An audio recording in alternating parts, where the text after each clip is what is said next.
تقويم الأسنان هل هيأثر على شكل وشك وعلى جماله ولا هيخليك شكلك أحلى ولا أوحش؟ ده اللي هنعرفه في الحلقة دي. أنا دكتور محمد الزلوعي، استشاري تقويم الأسنان، مركز الزلوعي لتقويم الأسنان، والنهاردة ده موضوعنا وهنعرف ازاي اصلا ده بيأثر على الوش ما بيأثرش، التأثير بيكون بنسبة قد ايه، اشكال التأثير، هيحصل ايه لو ما خلعناش اثناء التقويم، انواع العضات اللي موجودة عندنا اللي بنحتاج لها نعملها تقويم هي ايه. ده اللي هنعرفه في الحلقة دي. بشكل مبدئي اول لما بتجيلنا حالة التقويم بنعمل فيها ايه؟ اول شيء بنشخص الوش، اهم حاجة. عشان كده عندنا كلمة مشهورة قوي: we treat the face not the trace.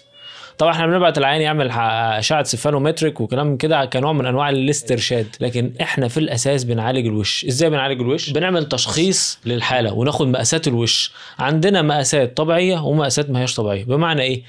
عندنا مقاسات نقول على الوش ده ان احنا هنخلع فيه، والوش ده مش هنخلع فيه. يعني معناها ايه الكلام ده؟ معناها ان الخلع بيأثر. وعشان نقدر نفهم اكتر برضو لازم نكون فاهمين ايه انواع العضات اللي بتبقى موجودة عند الانسان الغير طبيعي، يعني العضات اللي بتحتاج لتقويم.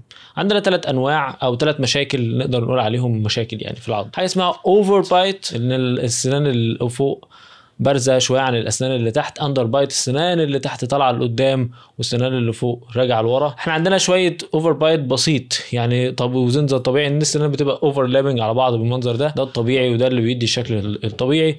او عندنا كروس بايت، ان العضه تكون معكوسه. احنا زي ما قلنا قبل كده ان السنان اللي فوق هي عباره عن غطا للسنان اللي تحت، فالغطا لابد ان هو يكون ايه؟ مغطي. ففي بعض الاحيان بتلاقي ان الغطا ده مش راكب جوه، الغطا ده صغير، فاحنا بنعمل في الحالات ديت علاجات معينه. ايه هي العلاجات لكل حاجه من الحاجات دي؟ لو الاوفر بايت مش كبيره احنا ممكن ان احنا نشتغل بالتقويم العادي من غير ما نعمل حاجه. لو الاوفر بايت زادت قوي ممكن نحتاج ان احنا نعمل جراحه او نرجع الفك نكسر فيه ونرجعه لورا، او ان احنا نعمل خلع، نخلع سنان، غالبا السنان اللي هي رقم 4 او ضروس، حسب خطة العلاج وحسب الانسب للمريض. وبنرجع السنان الامامية دي لورا نرجعها لمكانها الطبيعي، او العكس صحيح. لو السنان اللي تحت بارزة بنقوم خلعين السنان من تحت ونرجع السنان اللي تحت لوضعها الطبيعي. او العضه معكوسه بنعمل حاجات موسعات للفك، نوسع الفك العلوي عشان نقدر نخلي العضه شكلها طبيعي. طب هل كل ده بيأثر ولا ما بيأثرش؟ بيأثر، ولكن مش بشكل يعني مبالغ فيه، بيأثر. وخلينا نقول متوسط رجوع الشفايف بيكون في حدود 3-4 مللي.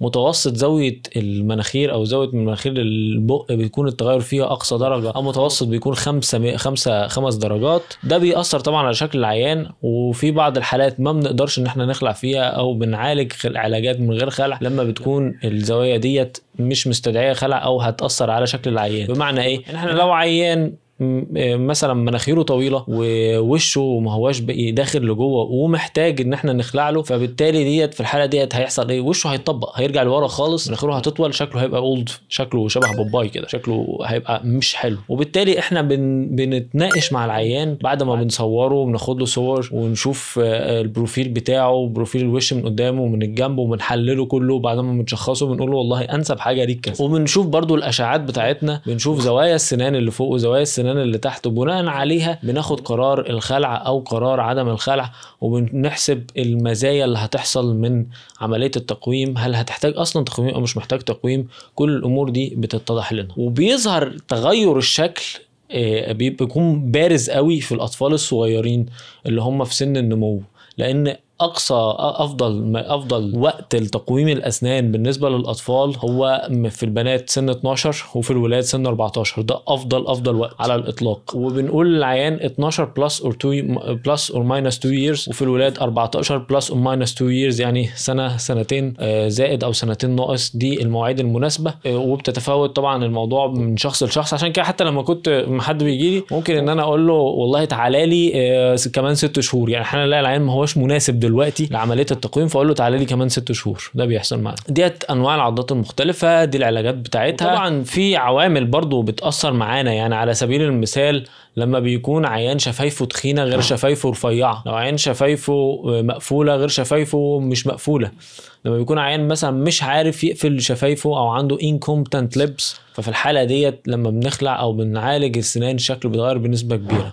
العيان عنده competent lips بيقفل، ما بتبقاش الفرق كبير. الشفايف تخينه او شفايف رفيعه، كل الامور دي كلها بتفرق بشكل كبير. وفي المجمل تقويم الاسنان لما بيتعمل بشكل صحيح لابد ان هو يحسن شكل المريض، دي نتيجه لابد انها تكون حتميه. ان ما حسنش شكل المريض يبقى كان مشكله اساسا في خطه العلاج، يبقى خطه العلاج كانت فاشله من الاول، او خطه العلاج كان فيها مشكله وما كانش فيه تعاون ما بين الطبيب وما بين المريض. لابد ان يكون فيه تعاون ما بين الاثنين. عشان كده احنا في مركز الزلوعي ان شاء الله لتقويم الاسنان حالات حالات التقويم فقط بيكون كشف بالنسبه لها مجانا. مستنيين تعليقاتكم على الفيديو ده، اسالونا في اي حاجه احنا هنرد عليكم باذن الله. لو بتابعوني على الفيسبوك يا ريت لايك وشير الفيديو، وبرده على اليوتيوب لايك وشير الفيديو ونشترك وتابع القناه.